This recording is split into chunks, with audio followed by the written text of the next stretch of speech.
Hola, hola, hola, muy buenas tardes con los que ya se están conectando. Estamos ya pronto a empezar esta entrevista. Ya está con nosotros el pastor Luis Meléndez y ya está con nosotros también el psicólogo Mauricio Calderón. Vamos a estar compartiendo este tiempo para juntos encontrar alguna respuesta relacionada al por qué algunas personas están desobedeciendo estas normas puestas por, en este caso, por las autoridades de nuestro país. Así es que si usted desea, puede compartir puede ir compartiendo las diferentes, en las redes sociales, estos videos que vamos a estar compartiendo ahora. Solamente vamos a esperar un minutito más para poder empezar con la entrevista de hoy. Así es que si tiene preguntas, comentarios, sugerencias, al toque nomás lo puede escribir, lo puede compartir con nosotros. Yo se los voy a hacer llegar también al pastor y a nuestro amigo psicólogo que nos acompaña hoy día para poder compartir juntos toda esta aventura que nos va a tocar ahora vivir con respecto a este tiempo de cuarentena que nos ha tocado extendernos un poco más. Así es que ya estamos preparados. Vamos a esperar un minuto más, por favor, y volvemos, ¿sí? Estamos ya pronto para empezar la entrevista de ahora.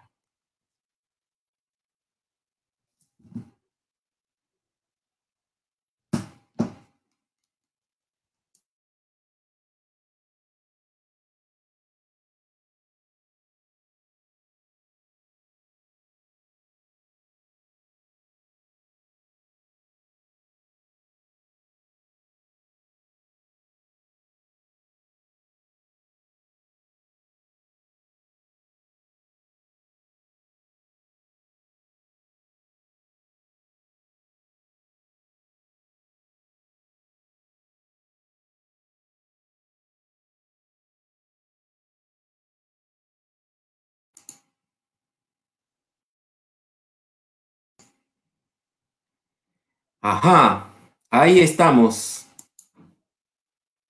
¿Cómo están? Muy buenas tardes a todos los que se están conectando una vez más. Ya estamos preparando todo para poder compartir con los invitados que tenemos el día de hoy. Así es que permítame ir presentando a cada uno y le voy a pedir, en este caso al pastor Luis, que empiece dando por favor la bienvenida y saludando a su público que ya lo está escuchando y lo está viendo. Adelante, pastor Luis, ¿cómo está? Buenas tardes, Dios los bendiga. Qué gusto poder estar en esta plataforma y poder compartir pensamientos que nos ayuden a entender y no a justificar, por cierto, sino a entender las razones de la conducta de algunas personas. Y de repente también nos podemos examinar y darnos cuenta porque también nosotros hacemos algunas cosas que sabemos que no tenemos que hacer. O sea, gracias por la sintonía, gracias por todos los que se están conectando, Dios bendiga y esperamos poder servirles. Gracias, César, por la invitación. Al contrario, pastor, siempre es un gusto poder compartir con usted. Más bien, no sé si habría la forma de poder acercarse un poquito más al micro porque lo he escuchado, no sé si todos los demás están escuchando, pero lo he escuchado un poquito alejado. Pero ahí estamos bien, me parece. Y ahora, al menos de esta forma, ¿no? Porque ahora ya se está estilando hacer básicamente este tipo de reuniones, ¿no? Y puedo de alguna manera, de alguna forma, ahí está. Mauricio, llegaste. Tus saludos, ¿Qué tal? Mauricio, antes de iniciar esta sesión. Buenas tardes a Se te ve la todos. mitad más. ¿Por qué? ¿Qué pasó? No te escondas. A ver, estoy acomodando la cámara.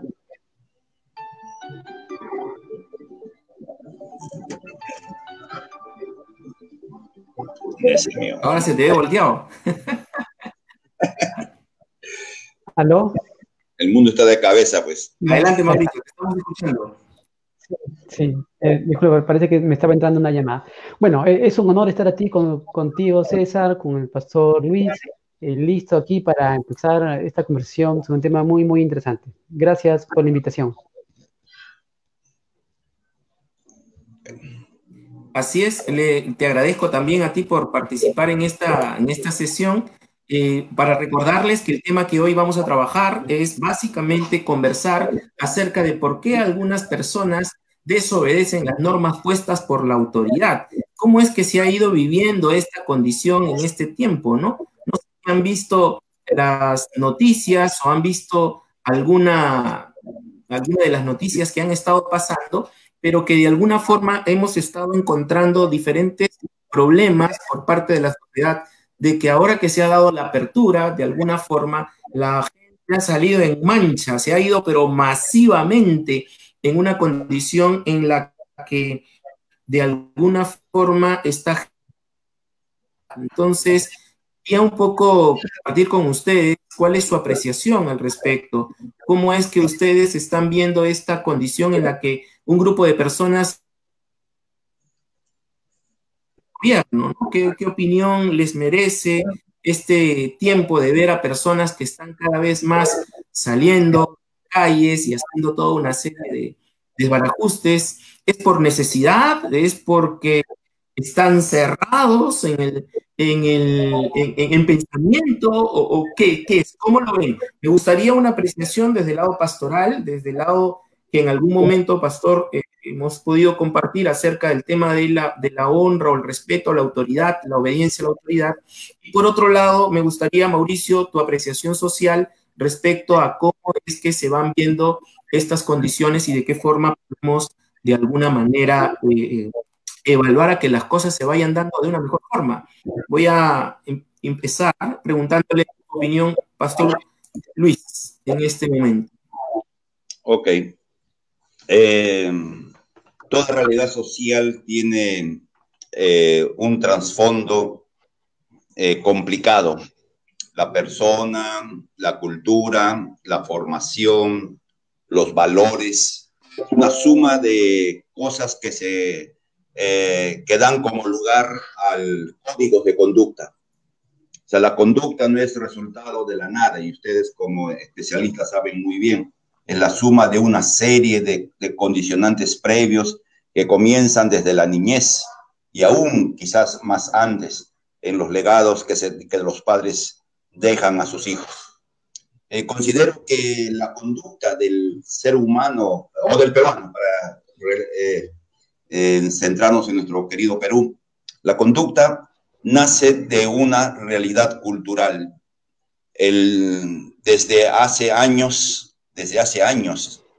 yo he ido viendo cómo se ha ido despreciando el principio de autoridad, cómo se ha ido rebajando el valor de la autoridad, el respeto a la autoridad. Yo ya tengo mis años, no tantos como piensan, pero sí tengo mis años. Y yo recuerdo de muchacho, ¿no? El trato que se le daba a la autoridad, al policía de la calle, ¿no? El que paraba en la esquina. En mis tiempos el policía estaba parado en una esquina y estaba ahí. Y había un respeto al señor policía por la autoridad que detentaba.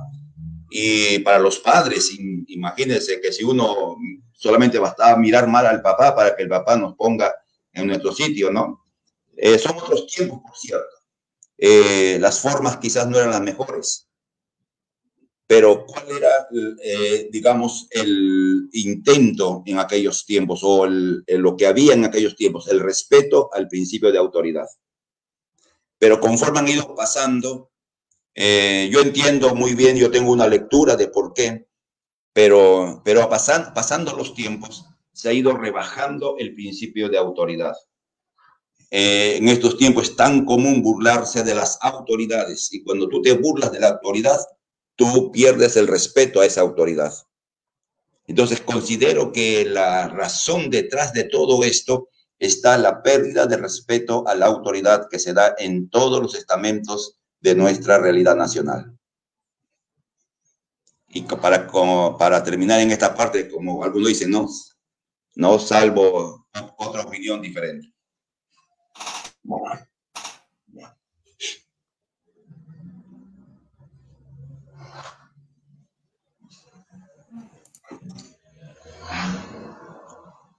Ok, César.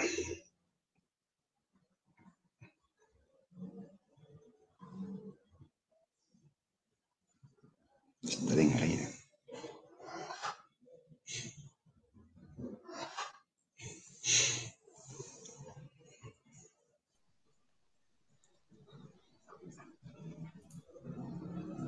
Sí, logré escucharle, me parece que se cortó un momento, pero vayamos en este momento a escuchar en este caso Mauricio. Mauricio, ¿cuál es tu opinión al respecto?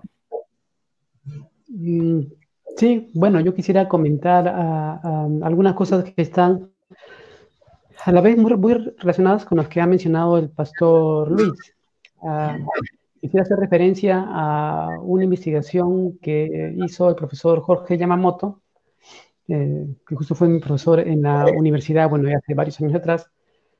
Eh, Jorge Yamamoto ha hecho una investigación tipo cualitativo, entrevistando a personas, y para llegar a la conclusión de que hay cuatro tipos de peruanos, ¿no?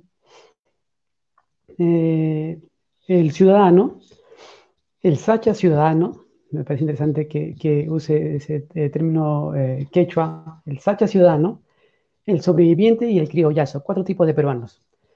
Y, y- y entender estas categorías ah, eh, nos permite entender cómo es que la persona se relaciona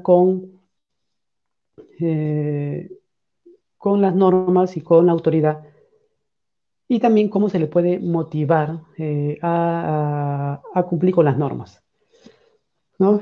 Eh, Sería reductivo decir de que los peruanos no, o un grupo de peruanos, en realidad tampoco es que la mayoría ha desacatado, ¿no? La mayoría de personas ha acatado las normas de confinamiento, que entiendo que es el tema básicamente de conversación en esta tarde.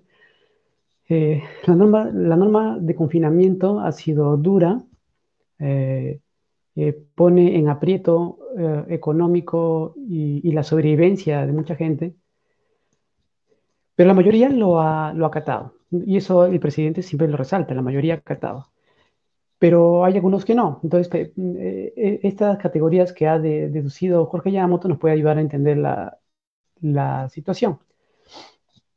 Eh, entonces, en ella, y justamente César está mostrando la imagen, resumen,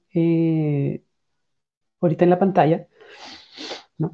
En el primer caso, el ciudadano, el primer tipo de peruano, el ciudadano, es una persona que respeta las normas orientado por valores, ¿no? Entonces, eh, a él no hay que motivarlo mucho, se orienta, tiene una motivación intrínseca hacia los valores y hacia el cumplimiento de las normas. Y como dice Jorge, es una especie en extinción y que sobre todo hay en poblados pequeños. Jorge, pues, me enseñó, además el curso de psicología social, el curso de psicología comunitaria, y él ponía el énfasis en cómo funcionan las comunidades pequeñas, comunidades rurales, ¿no? Entonces, ahí, por ejemplo, él ha encontrado más esta noción de ciudadano respetuoso de las normas e interesado en respetar las normas.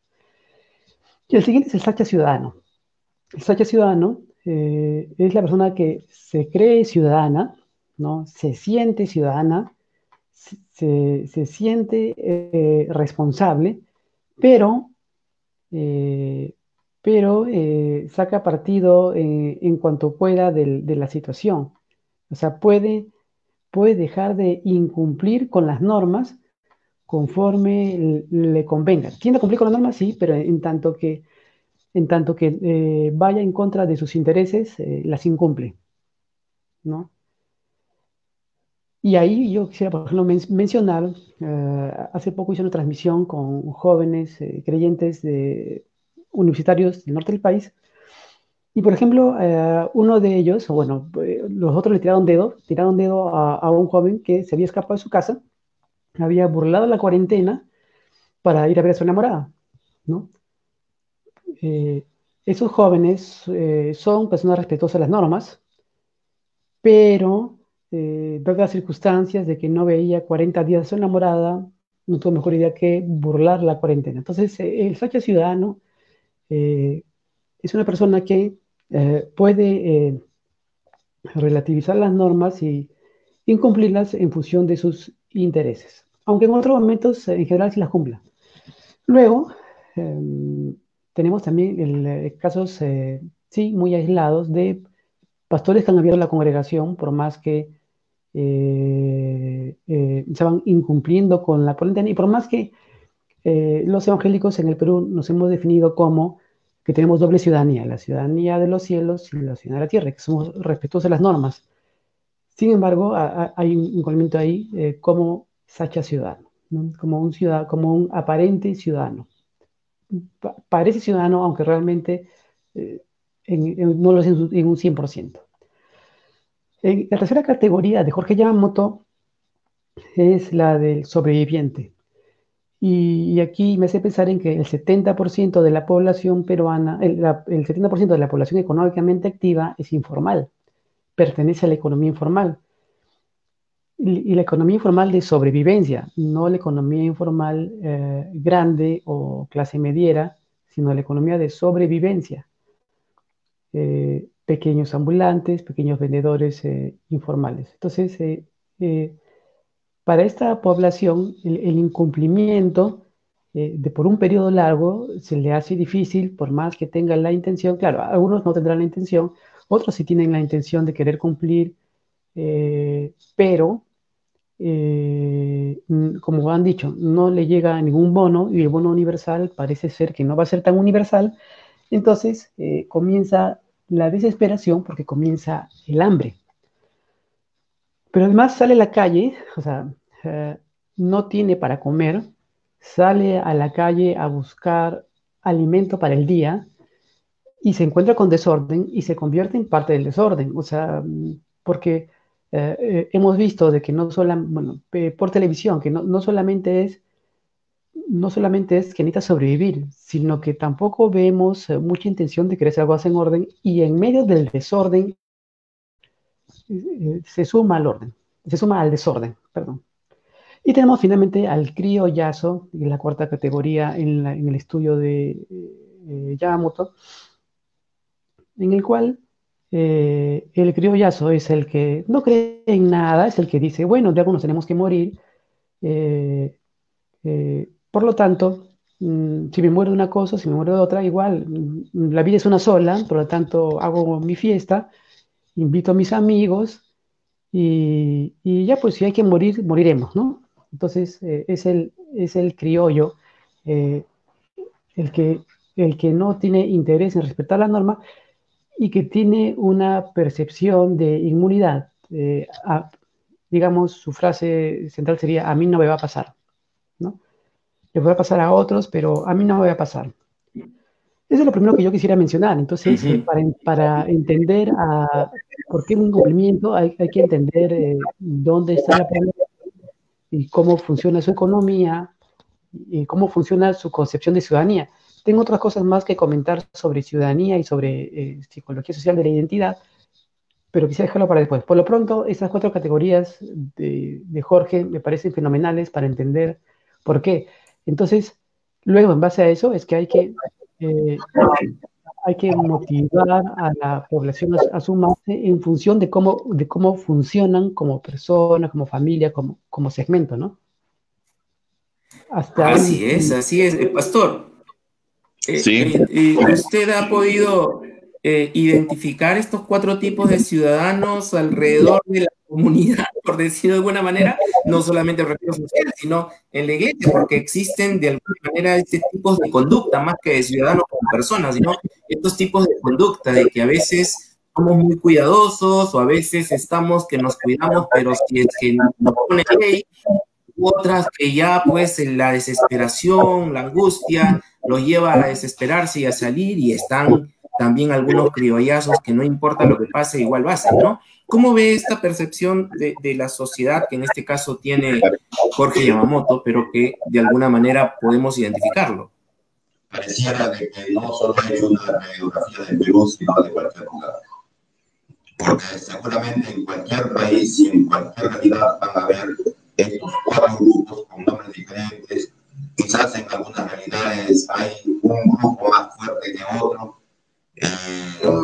Pero es difícil de eso, ¿no? Pensar en esa pregunta que estás haciendo, César, ¿no? Tratando de identificar algunos de ahí me callamos.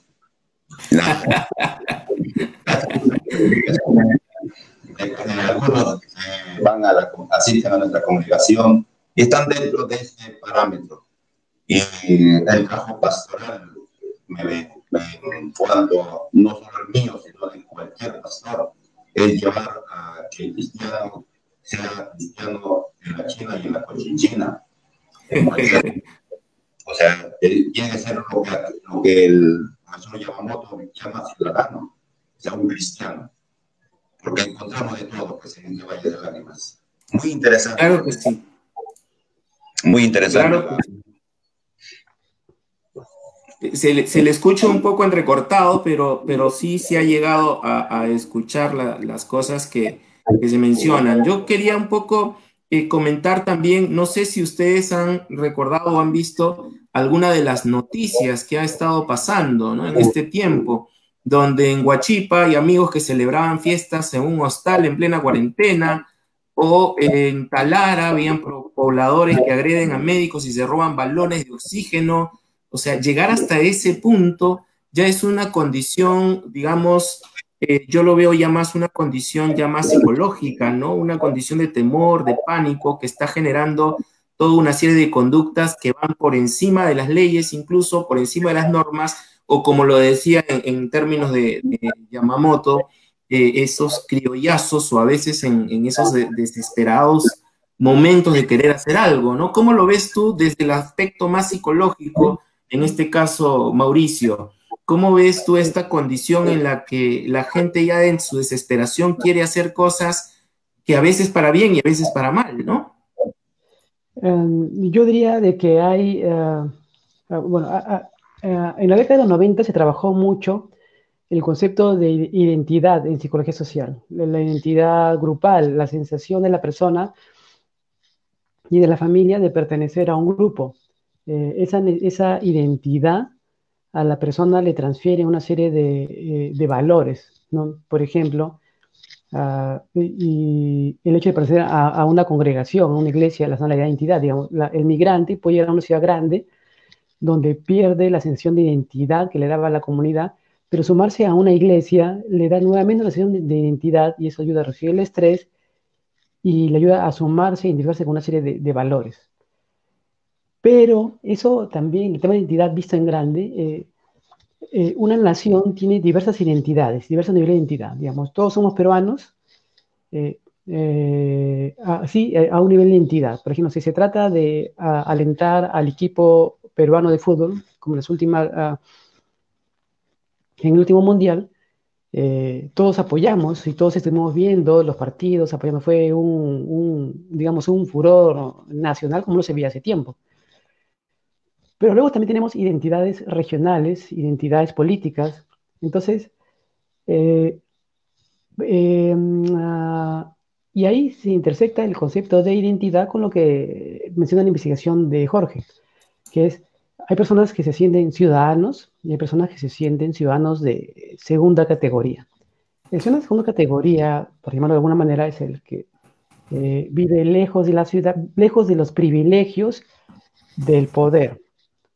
Ese que vive lejos de los privilegios del poder no se siente secundario porque el Estado no le ha hecho sentir ciudadano, para empezar porque no le brinda servicios públicos de calidad o simplemente no le brinda servicios públicos, ¿no? Entonces, el ciudadano recibe poco y por eso no se siente ciudadano y a la vez eso mismo no le motiva a tener responsabilidades ciudadanas, como por ejemplo, pagar sus impuestos. Entonces, la gente dice, ¿para qué pago impuestos? ¿Para qué esos impuestos se van a dónde? A la corrupción, a políticos que cobran mucho, y a mí no me llega nada. Y en verdad le llega muy poco o no le llega nada. Entonces, eh, ese ciudadano que se siente ciudadano de segunda, o no se siente ciudadano, se siente tampoco, no se siente en la responsabilidad, en el deber de cumplir con las normas. No me envían nada, yo no soy ciudadano, o sea, no me ponen ni siquiera un caño de agua limpia, no tengo ni siquiera un colegio decente, pero sí debo cumplir con pagar impuestos y sí debo cumplir con guardar normas que me van a llevar a dejar de trabajar. Entonces, la persona se siente poco motivada a cumplir con las normas. Y donde la persona se sienta menos ciudadano, se va tentado a menos cumplir con las normas, a sentirse poco responsable. En segundo lugar, quisiera hablar del tema de la percepción de inmunidad. Algunos sectores, algunas personas se sienten, sobredimensionan su posibilidad de ser inmunes, se sienten inmunes, ¿no? Mientras que unos se asustan terriblemente, se angustian y terminan en tu consultorio, en el mío o en un hospital de salud mental. Otros tienen un proceso exactamente contrario, de que son inmunes.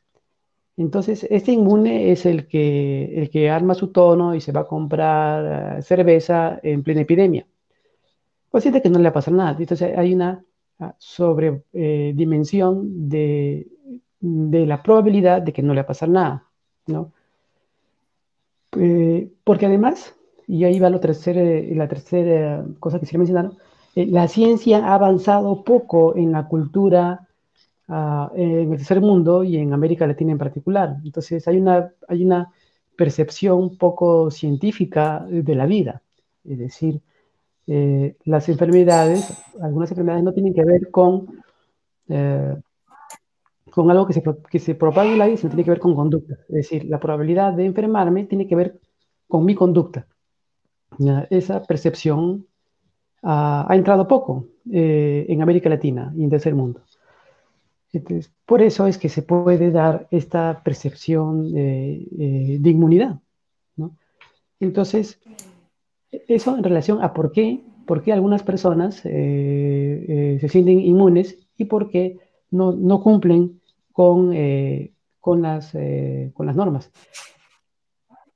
Y en relación a por qué algunas personas se desesperan y roban cosas, tiene que ver con valores, como ha mencionado el pastor Luis, y también tiene que ver con el hecho de la sensación de que las personas se sienten solas. O sea, hay poco liderazgo local.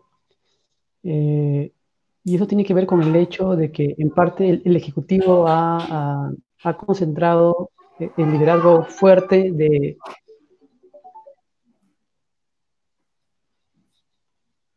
Sí, te escuchamos. el Ejecutivo ha concentrado mucho el liderazgo del afrontamiento de la estrategia sanitaria, de la estrategia contra la epidemia, pero además también se ha involucrado poco a los alcaldes y también los alcaldes se han sentido poco motivados a afrontar un liderazgo local de la epidemia y tampoco se les ha motivado, tampoco se les ha dado la orientación, el liderazgo sobre el tema. Arturo Granados, comunicador y hasta hace poco asesor del Ministerio de Salud, él ha publicado un artículo, que lo pueden ver en su Facebook, Arturo Granados, y ahí él menciona las funciones que pueden cumplir los municipios en el afrontamiento de la epidemia. Él trabajó el tema de salud a nivel de desarrollo local en la Asociación Calandria hace varios años atrás, y bueno, y estuvo en el Ministerio de Salud hace pocos años atrás. Entonces, ha habido poco liderazgo, tanto de alcaldes como de líderes comunales, y eso habría que fortalecer. Entonces, las personas, frente al hecho que ven poco liderazgo local, o sea, que no ha habido un afrontamiento local claro de cómo nos organizamos para que haya para todos, la gente se desespera, porque piensa que puede morirse y que puede morirse pronto y que puede morirse ahogado. Entonces la gente, frente al hecho de que no hay una estrategia global comunitaria de todos juntos, entonces dice, al menos me salvaré yo y agarran y roban, Lo ¿no? que sea. Por eso es que está esa sensación de vamos a desesperadamente comprar lo que sea para poder lograr obtener cosas, para poder lograr obtener algo, ¿no? Es lo que pasaba ayer en Gamarra, ¿no? Lo que estaba ocurriendo con respecto al alcalde de Gamarra que decía, no vengan a la victoria por toda la serie de cosas. Entonces, creo yo que esa desesperación de no tener claridad o calma lleva a la persona a angustiarse y a estar cada vez más con el deseo de comprar lo que sea o salir a donde sea para poder obtener lo que quiere, ¿no? Sí. Pastor Luis, con respecto a estas cosas que han estado pasando a nivel social, que también ha repercutido en la iglesia, en estos días estuvo transmitiéndose un video de justamente por acá, por el Callao, en la que salía un grupo de personas, como lo estamos viendo aquí, un grupo de personas que han estado haciendo un culto, ¿no? Haciendo realmente un culto en la calle en donde han podido hacer toda una serie de eventos que obviamente no han sido tal vez prudentes, pero ¿ha visto usted esta noticia? ¿Ha conocido de ello? ¿Sabía algo de esto? Sí, lo vi en video, no lo vi en el momento que se presentó, lo vi en otro momento y ha corrido por las redes también. De hecho, es una conducta inapropiada. En el mundo cristiano, cuando hablo de mundo cristiano, hablo de las iglesias evangélicas, en su gran mayoría, han optado, me imagino, en su gran mayoría, el respeto a las pautas establecidas en cuanto a no hacer reuniones públicas, no tener cultos en sus locales, a costa de todo lo que ello implica. No es solamente no reunirse, no es mucho más detrás de lo que uno se puede imaginar. Pero hay una corriente fuerte dentro de la iglesia cristiana evangélica de rebelión a lo que la autoridad está diciendo. A ver cómo se puede explicar. Aduciendo de que a la iglesia no lo gobierna la ley del hombre, que hay leyes que el hombre puede dar y que si yo considero que van en contra de un principio bíblico, tengo el derecho y la libertad de romper la ley. Ponen ejemplos bíblicos, como es el caso de Pedro y Juan cuando son azotados, se les prohíbe predicar el evangelio. Y ellos dijeron, es necesario obedecer a Dios antes que a los hombres. Traspasando una realidad totalmente diferente a de esos tiempos, de estos tiempos, y en cuanto a contexto de realidades. Hay, tristemente, consiervos que tienen una visión apocalíptica de esta situación, una visión tremendista, y influenciados tal vez por una serie de teorías de conspiración, ya el fin del mundo viene, en fin. Quizás muchas personas les parezca curioso escuchar esto, gente no creyente diciendo, no pueden tener tan diferente opinión sobre una realidad. Ahora, claro, definitivamente no es solamente las cosas que han hecho, digamos, de forma a veces desesperada, pero la iglesia también ha tenido una función importante dentro de la labor de ayuda, dentro de la labor de la protección. El hecho de haber tenido que hacer cambios y muchos cambios, a veces un poco apresurados, también ha llevado a que las iglesias puedan tener una participación honesta, franca, libre, y no necesariamente con reuniones, sino con otro tipo de apoyo que también han podido desarrollar en este tiempo, ¿no? Así es, así es. Por eso, gente escucha, no piensa. Escucha una noticia, ve un video, escucha a una persona, un personaje, de repente conocido, un personaje público del mundo cristiano, quiero decir, y asume que es verdad lo que dice, aceptan, pues. Pero la capacidad reflexiva nos falta. A muchos nos falta la capacidad reflexiva, en entender la situación y las circunstancias. Las iglesias, la gran mayoría de iglesias cristianas, lo que han hecho es motivar a los creyentes a que respeten las pautas. Tenemos nuestros religiosos, pues, en la iglesia, ¿no? Y de repente no han respetado las pautas, han salido. De hecho, debe haber habido. Pero asumo que en la gran mayoría de creyentes de las iglesias, hablo en términos generales, han sido como los ciudadanos o como los segundos, ¿no? Creo que al que se le impone la norma y por no le queda otra, actúa. El Sacha ciudadano. No, Mauri, ese es Sacha ciudadano. Entonces, creo que la mayoría de creyentes, sea por aquellos que han entendido el principio de autoridad o aquellos que lo tienen que hacer porque lo tienen que hacer, no tienen una alternativa. Creo que cuando una iglesia da este tipo de testimonio que vemos, lo que hace es desprestigiar lo que la iglesia enseña. Como iglesia, nosotros enseñamos el respeto a la autoridad, comenzando en casa y subiendo los diversos niveles. Para nosotros, como iglesia, enseñamos, es el señor presidente Vizcarra, aunque a uno no le guste, aunque a uno no haya votado a favor de él, aunque haya votado y esté en contra, es el respeto a la autoridad que le ha sido dada. No en desacuerdo, uno puede estar en total desacuerdo y expresar su desacuerdo, pero en palabras, en maneras, en formas adecuadas.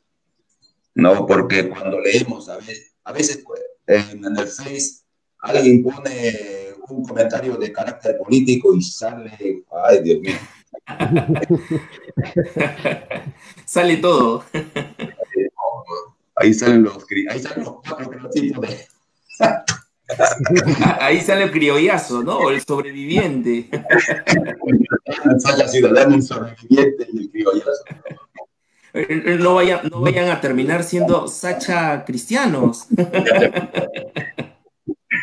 No, y lo que deja mal parado a la iglesia, como en todo. Porque gente que lee este tipo de comentarios de falta de respeto al presidente, que lo tratan, lo satiriza, usa términos peyorativos, inapropiados.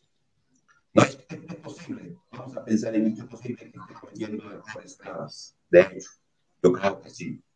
Pero eso no me cae el derecho de hablar de una manera despectiva, de una manera irrespetuosa. Ese es el señor presidente. No, la historia, y como cuando hacen el juramento, ¿no? Dios en la historia de los jurados. Claro, recuerdo a David cuando llega el momento en que puede hacer algo contra Saúl, pero aún en ese instante decide no hacerlo porque veía, digamos, las vestiduras, por decirlo de alguna manera, divinas también en Saúl, ¿no? Entonces hubo un respeto bastante importante que se tuvo que aprovechar en ese momento, crecer en ese momento, ¿verdad? En ese contexto, ¿sabes? César, a Saúl le fue más fácil matar al gigante que no cortar la tela de... Creo que se escuchó entrecortado. A ver, pastor, repítalo de nuevo para que podamos escucharlo todos muy bien. A David le fue más fácil matar al gigante que no matar a Saúl. Porque no matar a Saúl fue un acto de decisión. Una decisión, el uso de su libertad, de alguien que lo quería matar, alguien que lo estaba persiguiendo, pero respetó la autoridad. Y el respeto a la autoridad fue mayor que lo que él tenía posiblemente dentro, como cualquier ser humano, a Saúl. Ajá. Mauricio. Sí, yo quisiera mencionar, claro, el ambiente está movido, ¿no? Como mencionaba el pastor Luis, el ambiente está movido en relación al tema. Por un lado, las congregaciones, digamos, un número amplio, está en riesgo de quebrar o ya quebró, porque los aportes monetarios, sea diezmos, ofrendas, se han reducido notoriamente. Están en riesgo de desalojo de local, sobre todo si el local es alquilado, o están en riesgo de endeudarse, sobre todo las iglesias menos institucionalizadas, ¿no? Las iglesias independientes. Y también hay una fuerte deserción, ¿no? Es decir, la cantidad de personas que asisten a los cultos vía redes sociales está muy por debajo de la cantidad de personas que asistía regularmente a los cultos, ¿no? La congregación podía tener 4.000 personas, 4.000 asistentes regularmente en sus cultos del domingo, y por las redes tiene 400. Entonces, la deserción es muy grande, ¿no? Entonces, digamos, por el lado del pastor, bueno, digamos, ese podría ser el temor. Pero por otro lado, digamos, en primer lugar, hablando de las iglesias que de manera autónoma decidieron abrir abrir el local de ser un culto, no del llamado institucional que parece que se está haciendo a desacatar la orden del presidente, sino los primeros casos, como lo que tú has puesto, César, en imagen de iglesias que por su cuenta se lanzaron. Yo diría de que, nuevamente, de que la ciencia ha calado poco en la cultura en general, entonces, como no se comprende qué cosa es un virus, entonces, entonces las personas pueden enfrentarse al virus con una autoridad espiritual. ¿Por qué? Porque no se comprende, para empezar, qué es un virus. Lo terrenal del virus, ¿no? En segundo lugar, América Latina bueno, y buena parte del mundo, su vida en general es supersticiosa, ¿no? Es decir, es poco científica, muy supersticiosa, en general. Y claro, en algunos lugares lo es más. Si uno se va a África, la iglesia evangélica en África es increíblemente supersticiosa. Estoy hablando del sector pentecostal, ¿no? No hablo de Sudáfrica, que no conozco. Yo puedo hablar específicamente por Burkina Faso y los alrededores, Nigeria, Níger. Y era interesante, cuando yo estaba ahí, bueno, estuve en Burkina Faso, uno de los 10 países más pobres del mundo, cuando lo visité, en ese tiempo 10% de la población vivía con VIH, y llegaban rumores de que habían resurrecciones, o sea, había noticias de resurrecciones. Entonces yo le pregunté al misionero con el que yo asistí al evento, con el que yo viajé desde acá, se vino de Australia, pasó por Lima, me recogió y nos fuimos vía Atlanta y París a Burkina. Entonces le pregunté, Philip se llama, y Philip le digo, ¿y qué hay de estas noticias de resurrecciones? Y él me decía, bueno, además, como buen bautista, me decía, bueno, todos son rumores. O sea, no hay prueba de nada. Y claro, África es básicamente rural. Entonces, en una nación rural, el rumor es la forma de comunicarse, el rumor es la forma de hacer noticia. La noticia la crea el rumor. El rumor es noticia, ¿ya? En el Perú también, pero no tanto como en África. ¿Y cómo funciona esto? Se puede ver de una manera interesante en un libro como Baudolino, de Humberto Eco, y ahí él menciona cómo el rumor que él genera Baudolino, es el que crea la historia, y luego eso nos llega a nosotros como historia. Pero eran los rumores de Baudolino, que es un personaje ficticio. Entonces, el ser humano tiende a ser supersticioso. Y el hecho de que las zonas se conviertan no las saca automáticamente de una lógica supersticiosa.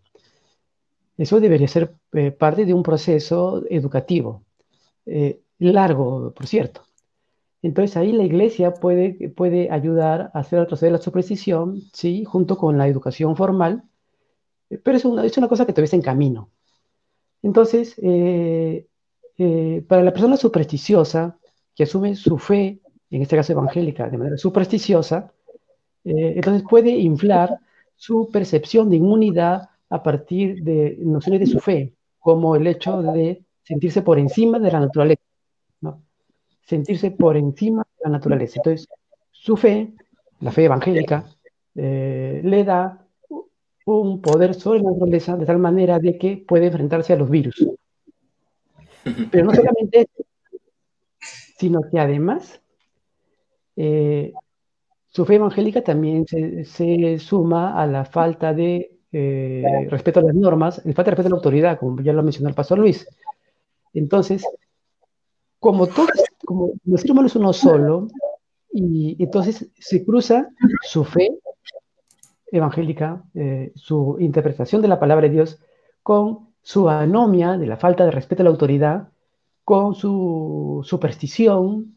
Entonces, al final vemos una fe entre supersticiosa, con un componente de superstición, con un componente de anomia, de falta de respeto a la autoridad. Todo un combinado ahí. Claro. Bueno, la fe siempre es un combinado, porque el ser humano es un combinado. No hay forma de que el ser humano no sea un combinado de todo. Tratamos a través de la educación, a través de las décadas, tratamos de que la vida sea lo más ordenada posible, los valores sean lo más ordenados posibles, nuestra conducta personal y comunitaria sea lo más ordenada posible. Y el Evangelio debería contribuir para eso. Pero no siempre es tan sencillo, no siempre es tan fácil. Entonces, eso por un lado, por el lado de la iglesia que por su cuenta abrió el culto. Otra historia, ya más política y que debería ser parte de otra entrevista, es el tema de esta federación, una especie de tercer concilio de iglesias evangélicas que engloba a las más grandes denominaciones evangélicas, que justo son las iglesias que han apoyado al movimiento Con mis hijos no te metas, que han formado una federación de iglesias. Aún es una cosa que está en parte, en una medida a nivel de rumor, porque, claro, nos ha llegado el comunicado, pero le dan el comunicado de que se unen, forman una federación y van y llaman al desacato, al confinamiento, llaman al desacato de la autoridad presidente, pero es una cosa que apareció de la nada. Entonces todavía nos estamos preguntando, ¿y esta federación cuándo se fundó? No la han comunicado oficialmente, no sabemos de dónde apareció. Yo no formo parte del jet set evangélico, así que no estoy enterado de estas cosas. Estoy comenzando a averiguar. Por lo pronto voy a llamar al pastor Luis, él debe estar muy enterado de estas cosas. Entonces, Pero no creo que por esta entrevista, no creo que por esta entrevista se puedan hacer ese tipo de... Eso amerita otra entrevista más de carácter político, porque es una cuestión político-religiosa, ¿no? Y además tenemos que enterarnos bien de qué cosa ha pasado, porque la verdad es que no sabemos, yo recién comienzo a tratar de averiguar qué cosa es lo que ha pasado. Si es cierto que se formó la federación y que están llamando al desacato, entonces es una cosa de lo más extraña, ¿ya? Es política, es una cuestión política, ¿no? Pero ese es otro tema. La noticia que tú has puesto en la pantalla tiene que ver con eso, con la combinación de superstición, poderes contra la naturaleza, anomia, desorden, fe, todo el mismo paquete, ¿no? Al respecto, Pastor Luis. Bueno, creo que lo que está mencionando el licenciado, el grupo que está formando esto son los criollazos. Ya me imagino. Es parte de... Es triste que se quiera usar a la iglesia evangélica con fines políticos. Es triste, muy triste. Y como bien dice, pues, ¿no? Mauricio eres de... ¿Está bien su nombre? Sí, Mauricio. La superstición mueve más fuerte que la palabra, aunque parezca mentira. Aunque no parezca mentira. No, como pastor he visto cada cosa en los que llevan la fe. He visto cada cosa en este camino. La superstición mueve más que la verdad. Porque es que en realidad se enraiza en formas de pensar. Y lo que ustedes mejor que yo saben, la forma de pensar determina los códigos de actitud, de conducta, de reacción, etc.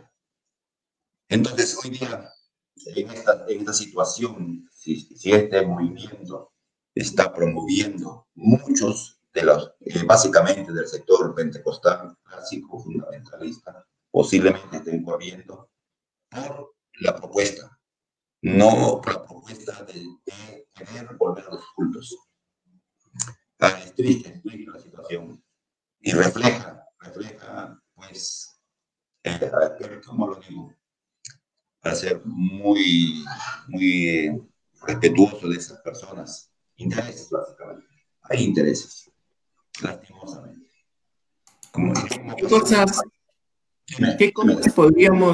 ¿Qué cosas podríamos aportar para poder un poco ir cerrando el tema en el sentido de qué medidas de protección podríamos hacer desde la iglesia y desde la sociedad? No solo para que la gente se aísle, porque lastimosamente hay gente que necesita, obviamente, salir y trabajar y necesita, pues, obtener recursos. Entonces, en medio de esas condiciones, ¿qué nosotros como iglesia, como sociedad, aportar para que como organización, tanto de iglesia como familia, podamos salir adelante, podamos dar algunas orientaciones? ¿Qué me pueden decir al respecto?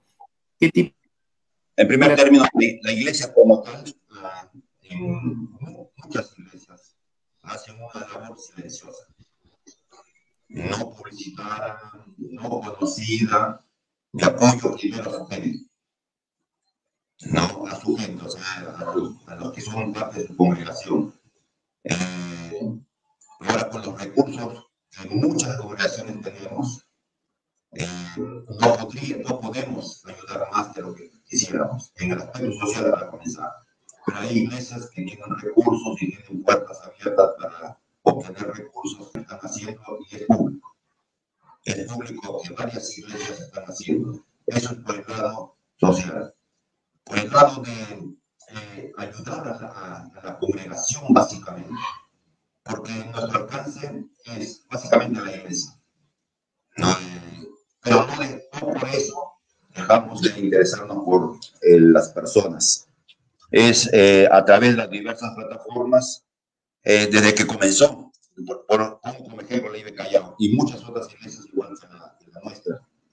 ¿No? Desde el comienzo en nuestras redes sociales, el quédate en casa, una serie de consejos que es la parte que nos corresponde, dar orientación, dar consejos. En cada reunión que tenemos de vía virtual, siempre mencionamos, respetemos las pautas. Creo que la iglesia, desde la plataforma de influencia que puede ser, es a través de usando sus medios que están a su alcance en estos momentos. Y pues en el marco espiritual ni que hablar, ¿no? Ni que hablar, ya nosotros teníamos nuestras maneras cristianas, nuestras maneras bíblicas de poder ayudar a nuestra nación a través de formas como esta oración, por ejemplo, que es la enseñanza de valores, que es ya César nos conoce y sabe cuál es el énfasis en la IBE. Hola, creo que se cortó. ¿No me escuchas, César? ¿Estás ahí, Mauri, también? Sí, yo estoy escuchando. ¿Algo que aportar, algo que poder compartir? Sí. Hay diversas iglesias que están haciendo diversas labores. Hay iglesias que han publicado manuales de ayuda espiritual para tiempos de coronavirus y que están publicadas en Internet. Hay iglesias locales que han estado distribuyendo alimentos, ayuda en la medida de sus posibilidades. Hay creyentes que compartimos lo que tenemos con quienes necesitan. Entonces, y bueno, el Concilio Nacional Evangélico del Perú ha estado también tratando de organizar de una manera sistemática un tipo de apoyo. En vez de su posibilidad, pero también el concilio, digamos, ha ido perdiendo, digamos, consenso en las últimas décadas, ¿no? Pero sí, digamos, yo también diría de que la mayoría de iglesias no ha podido o no ha captado aún la importancia de lo que puede hacer, sea que tengan recursos económicos o no, ¿ya? O sea, sea que tengan dinero para repartir o no, yo diría que muchas iglesias han captado la oportunidad de entrar a redes sociales y muchas lo han hecho. Pero el discurso a veces pareciera el discurso de un culto antes de la epidemia, como que no pasara nada. Es un mensaje, sí, de confiemos en el Señor, pero sin referencia a la epidemia, sin referencia a que la gente hay gente que ya tiene muertos y hay gente que ya tiene enfermos que están confinados en su casa y están asustados. O sea, como que los mensajes, al menos lo que yo he escuchado, no reflejan aún que hay gente angustiada, que hay gente que no duerme hace días o hace semanas, gente que no tiene para comer, gente que tiene enfermos en su casa diagnosticados con COVID y que están asustados porque tienen que atenderlos y a la vez temen enfermarse. Gente que ya llevó a su paciente al hospital y que temen que en cualquier momento se lo lleven a ATE y no lo puedan volver a ver y se vaya a morir y no lo puedan enterrar, lo cual pues el hecho de no poder enterrar, el hecho de no poder verlo, no poder pedirse, no poder enterrarlo, no poder velarlo, está disparando una cantidad de angustia impresionante y rompiendo símbolos, ¿ya? Rompiendo rituales que a la gente le da paz. El velorio, la despedida son ritos que a las personas le dan paz. Y si las personas tienen esos ritos, la gente se va a angustiar y cada vez se va a enfermar más. Ya tengo 3 pacientes, de los cuales dos son evangélicos, una tiene formación, la otra tiene formación evangélica, que me han llamado en esta época, están pacientes ahora angustiados, con todos los síntomas de angustia intensa, con 3 citas a la semana, y ninguno de ellos está enfermo y ninguno de ellos tiene familiar enfermo, pero ya están profundamente angustiados. Y los que tienen enfermos y muertos están más angustiados y no tienen la posibilidad de hacer los ritos que les permiten despedirse saludablemente. Entonces, los mensajes de lo que yo he visto es como que vivieran en otro lugar, ¿no? Entonces, no hay la posibilidad de asumir en el mensaje la angustia. Y en la Biblia tenemos muchos textos para hablar sobre la angustia. Porque en Israel, en la Biblia, tenemos muchas historias de crisis. Tenemos la salida de Egipto, tenemos la conquista de Canaán, tenemos la pérdida del norte de Israel, tenemos la pérdida del sur, y que han producido diversas cantidades de salmos que hablan de angustia. Y en algunos salmos, el salmo termina bien con la recepción del pedido, y en otros termina con la incertidumbre, con una confianza incierta acerca de qué manera, porque el salmo se escribe cuando todavía no se recibía el pedido. Entonces, en la Biblia tenemos una cantidad de textos para hablar acerca de la angustia, pero no se está usando de lo que yo he visto. Entonces, como que nos falta ayudar a organizar, a proveer, ayudar a nuestros amigos, siervos y siervas que para que puedan organizar un mensaje más coherente. Hace 2 domingos me invitaron a predicar en una comunidad de una iglesia de Bérgamo, en Italia. Ustedes saben que las iglesias europeas son iglesias chiquitas, ¿no? Muy chiquitas. Entonces, 50 es la congregación, ¿no? Entonces, y me invitaron a hablar sobre la muerte. Entonces, hablé sobre la muerte. Claro, Bérgamo es el centro de la epidemia en Italia. Y justamente una de las zonas asistentes, una zona que su esposo había muerto hace semana y media atrás. Entonces, y no pudieron enterrarlo, no pudieron velarlo. Entonces, eso produce una enorme angustia y que como iglesia, como iglesias, somos una fuente de espiritualidad saludable que puede animar en medio de una situación terriblemente angustiosa como esta. Ujú, ujú. Creo que es importante que se pueda desarrollar ese tipo de temas también, ¿verdad, Pastor Luis? Así es, así es.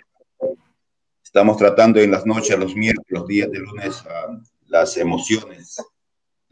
Son muy buenas, sí la escuché. Qué bueno, Las emociones. qué bueno. No, tratando de ser una ayuda